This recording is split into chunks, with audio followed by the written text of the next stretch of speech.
Hi friends, if you're new here, I'm your host Brian, and welcome to my YouTube channel called This Fantastic Life. In this episode, I'm preparing for a 6-week van life trip across the country to the California coast and back, and I thought I'd just answer some of your questions about how I chose to become a part-time van lifer and to give you a little taste of what van life is like. So let's dive right in. First of all, I was attracted to van life after watching some very popular van life YouTubers named Trent and Allie and Emma and Beck and the Vanlives. Before the pandemic, all three of these couples were on the road in their self-converted Sprinter vans. Trent and Allie had just driven their van all the way down to the tip of South America. Emma and Beck had shipped theirs across the pond to Europe and then began exploring Morocco. And the Vanlives were in the midst of their travels from Canada to Mexico. I became a fan of their videos before the pandemic hit and was drawn to the allure of a life of freedom on the road, being able to travel from place to place on a whim or to follow the weather and be able to camp for free on public lands and still have everything you need right with you in your own tiny home on wheels. Being a college professor and having my summers off, I'd always lamented not taking fuller advantage of my valuable time. Every summer seemed to slip away just doing chores or work, and before I knew it, summer was over and I had to go back to teaching. The older I get, the more my time seems to matter to me over making money or advancing in my profession. I've already been to 49 of the 50 states, 59 of the 63 national parks, and over 30 countries overseas. So travel is something I really value. I like hiking, outdoor photography, and meeting people from different backgrounds and cultures on the road.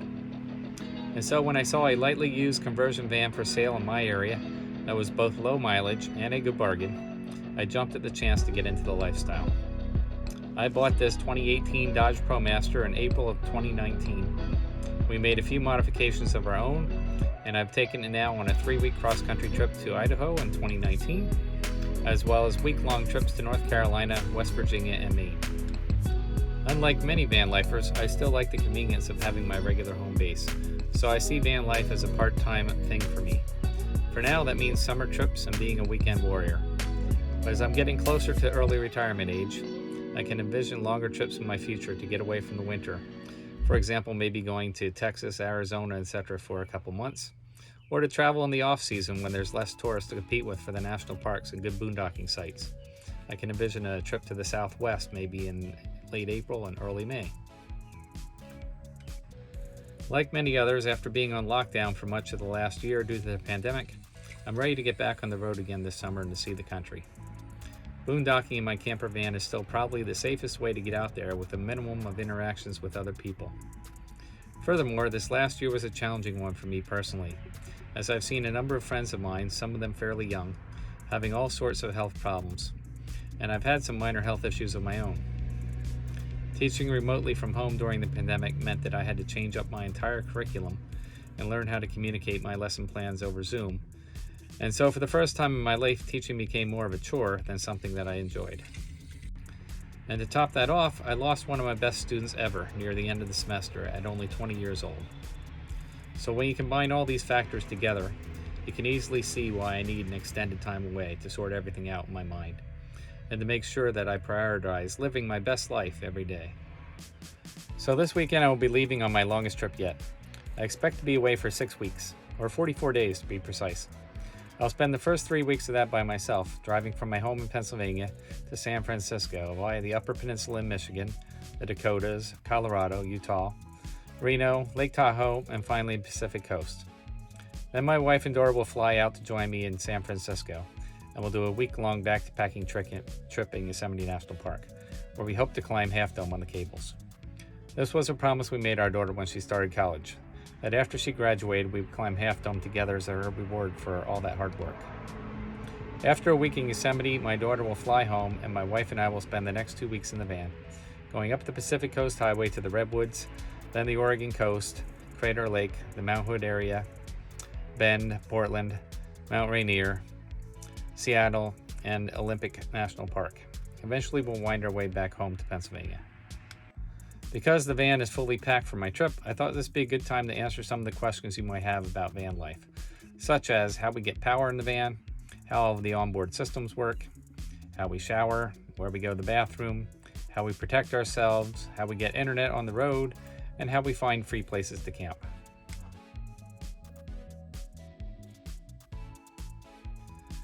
Probably the number one question we get is, where do you go to the bathroom? First of all, we'd like to stop at rest stops or gas stations, Walmarts along the way. Whenever possible, we'll go in a public place. If we're out in the middle of nowhere and we just need to do number one, just go outside the van in the bush and do your business. If you do number two and you're out in the middle of nowhere, we have a little poop shovel. We dig a 6-foot hole and we just go in the hole, and then we take the paper and put it in our trash. In the middle of the night, if you don't feel like getting out of the van, you have to do number one. I just like to go in a red Solo cup and leave that in the sink till the morning, and then I'll take my Solo cup and dump it at a safe place outside. For emergencies, we have to do number two. We have a little 5-gallon bucket that has a toilet seat and a lid on it. We put some kitty litter in there and we just do our business, and then at the end of a couple days, we have to take that and dump it into a dumpster. Just tie up the inner bag and throw it in a dumpster and get it ready for the next time. So this is the portable toilet. It's just a regular bucket that has a seat on it, and we double line it with trash bags and put some kitty litter in the bottom. We also have one of those scented things that sticks to the outside to keep everything smelling nice and fresh.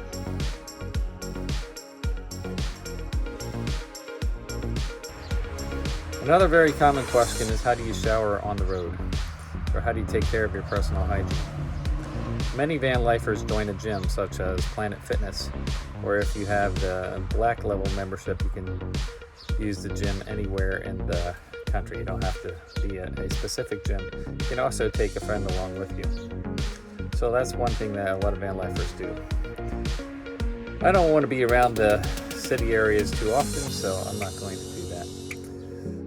One thing you can always do is just wash at the sink, or you can use baby wipes to wipe down.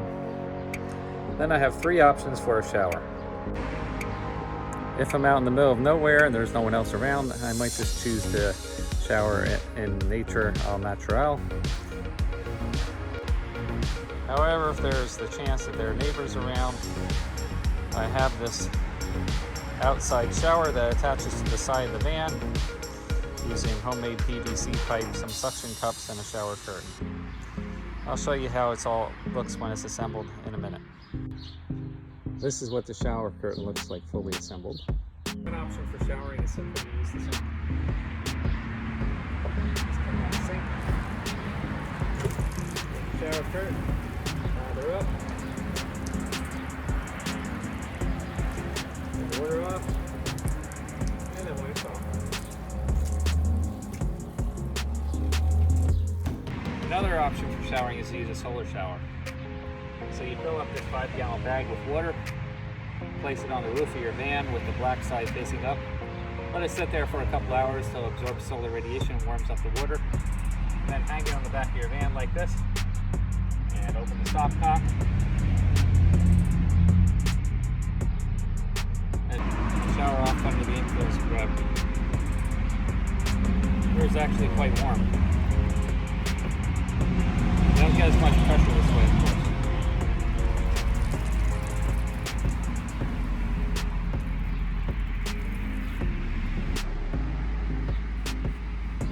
The third option for showering is simply to use a bucket you can fill with a mixture of hot and cold water. I have this submersible pump in there.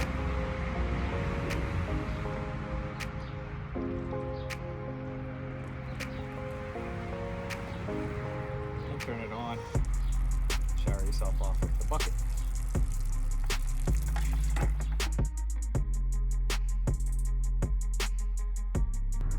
So the electrical system starts up here on the roof with these 2 100-watt solar panels that are tight to the roof for stealth camping. And there's a little hole there in the top of the van roof that goes then down into the inside of the van. The main house battery inside the van is this Yeti 1000. It's a lithium battery and inverter all in one.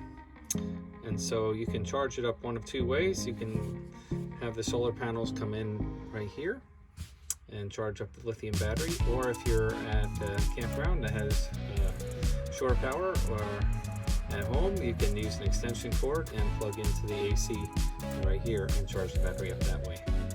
Currently, the battery is charged up at 99%.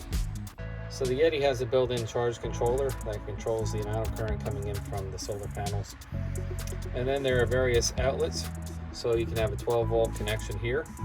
My 12-volt connection splits into two different 12 volts, one of which goes to the Fantastic fan, and the other which runs my electric water pump at the sink. You can also unplug that there and plug in the refrigerator there. I have a 12-volt Dometic fridge. There are 4 USB ports here, so you can use to charge up your phones, your camera devices, your drone, and stuff like that. And then there's 2 AC current outlets that run on the inverter. So it's a 1500 watt inverter. You can run most normal things you can run in your house here. I've run a microwave in the past for up to a couple minutes without any problem.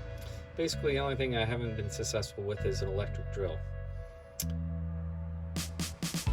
My main lighting inside runs off this button right here, which is connected to the car battery itself.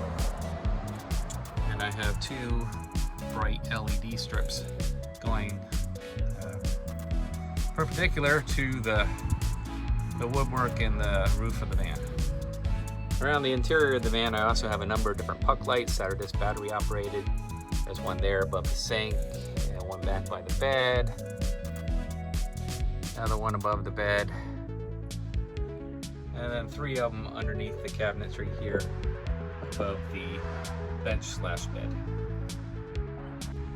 I also have 2 of these magnetically mounted lights. It's a pretty strong floodlight, even brighter yet. It also has an emergency flashing to it. So these are used as reading lights, one here on this side above the bench bed, and the other one on the opposite side next to the bench. Nice thing about these type of lights is if there is an emergency and you need to have light outside the van or flashing lights outside the van, because they're magnetically mounted, you can just take them out and put them on the outside of your van. One last thing about the lighting is that I have a USB that connects to these fairy lights, and the fairy lights go around the entire perimeter of the interior of the living space of the van. For internet, I have this WeBoost antenna, which mounts to the outside of the van by magnets, and then you screw it to the cord that goes on the inside of the van, and you can shut the door then. That cord is connected to the WeBoost receiver inside the van. This plugs into the AC current. And then there's a wire that goes up and around inside to this little dongle here. And that's your inside antenna. What the WeBoost does is it picks up your cell signal on the antenna on the outside of the van, and then it magnifies it and delivers it to the antenna on the inside of the van. So if you have your cell phone on inside the van and you have maybe only 1 bar, you hook it up to the WeBoost, it boosts it up to like 3 or 4 bars. It also increases the speed of the internet connection. Then I set up my phone to be a hotspot, and I come on here and connect my laptop to the iPhone. I can use that to surf the internet.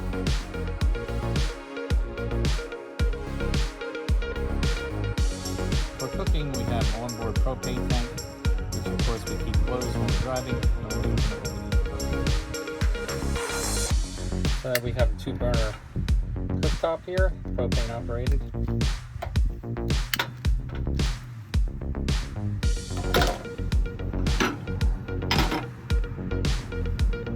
Pots and cans to be cooking.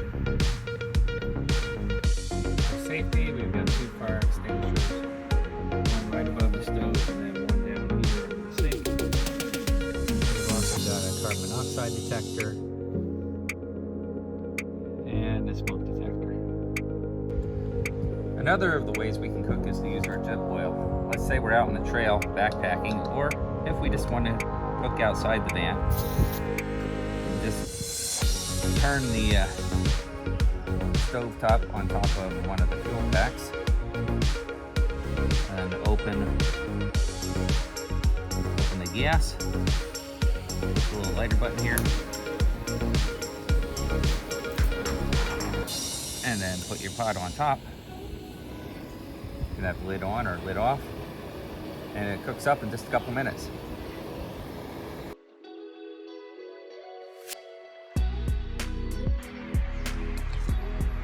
How do you keep yourself safe when you're boondocking in the middle of nowhere? First of all, you're usually in the middle of nowhere and there aren't any people around.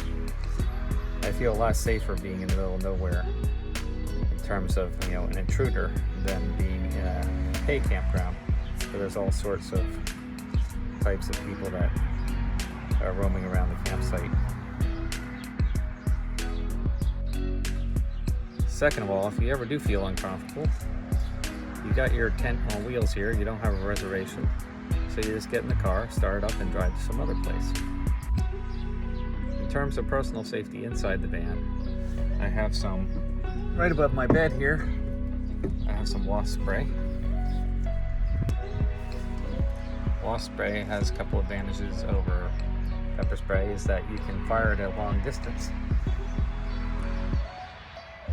Also, right next to my bed, on my backpack, I have my bear spray. Bear spray can serve the same as pepper spray. And when I'm in the cab or I'm just out and about shopping or what have you, I have in my pocket some pepper spray that my mom got me. Some high-grade pepper spray. And then, as a last resort, right next to my bed on the metal file cabinet, I've got a short knife and a sheath to use for hand-to-hand combat.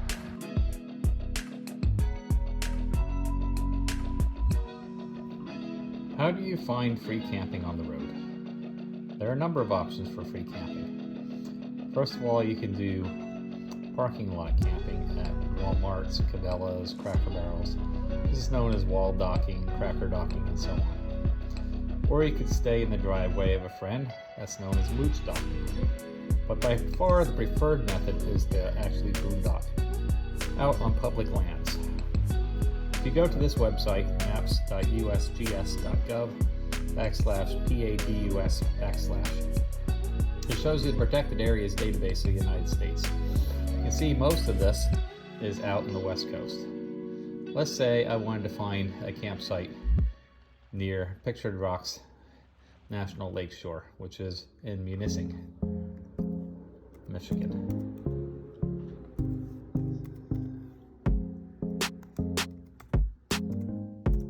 I type in the location.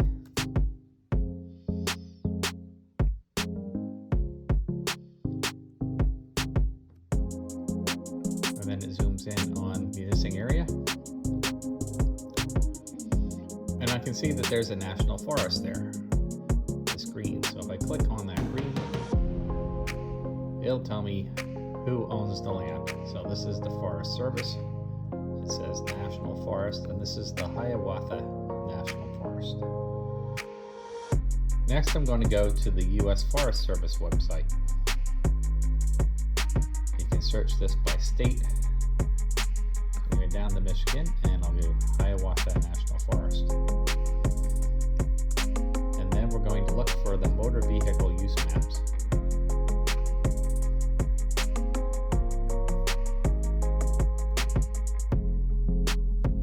Motor vehicle use maps tell you which roads allow which kinds of traffic on them.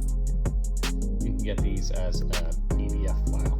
So I'm choosing the Munising area. And it shows me a map like this.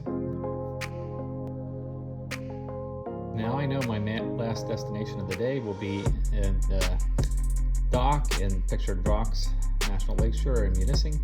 And then I want to head on Michigan 28 West. I'm going to go over here near All Train Bay. And I'm going to try to find a campsite that's not too far off of the main drag here. So maybe down one of these roads or something like this. So I'll make a note of those roads, and then I'm going to go onto Google Maps. Once I'm on Google Maps, I follow my path on 28 West. You can see the green area here is the Hiawatha National Forest. So I'm looking for a spot that's maybe near the water, not too far off of the beaten path in this case. So here there looks like a Forest Service road that comes back down here toward this lake here. So I'll click on the satellite view, and I'm going to zoom in and see if I can see any already established campsites or pull-off areas along that road. And as I zoom in, I can see that right here, not too far off the road, looks like there's a nice pull-off there. Looks like there's plenty of room there to park my camper van for the night, and that would be a nice boondocking site. Now another option for finding boondocking, of course, is to use an app. So this is an app called freecampsites.net. You go to freecampsites.net and click on Munising. It shows you different campsites in green here that are free. There's campsites that are lost or less than days or camper free. And you can click on those and read them. So here you can click on this one. This is the Oakwood Trails Trailhead. And you can call it up here. It gives you the GPS coordinates. It gives you who the owner is, the Forest Service in this case, the Hiawatha Forest Service Ranger Station phone number, so you can call. Tells you there's a fire ring and there's already parking, and then you can read the reviews. Another popular app is called iOverlander. Again, I type in Munising, Michigan, and it comes up with a number of options here. There's a free use Forest Service campground. It gives you the GPS coordinates. So you can click on more details, and you can see there's some photos there. Latest check-in, May 14th, 2021, very busy, already full in the late afternoon, etc. So it's best when you're boondocking to try to have a plan A, a plan B, and a plan C. In case the first site is full or closed for some reason, or maybe it isn't a site at all, then you have another option to go to next. But that's half.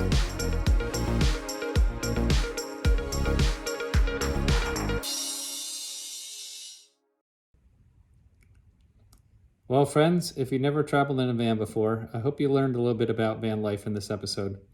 If you like this video, give it a thumbs up and consider subscribing by clicking the button below.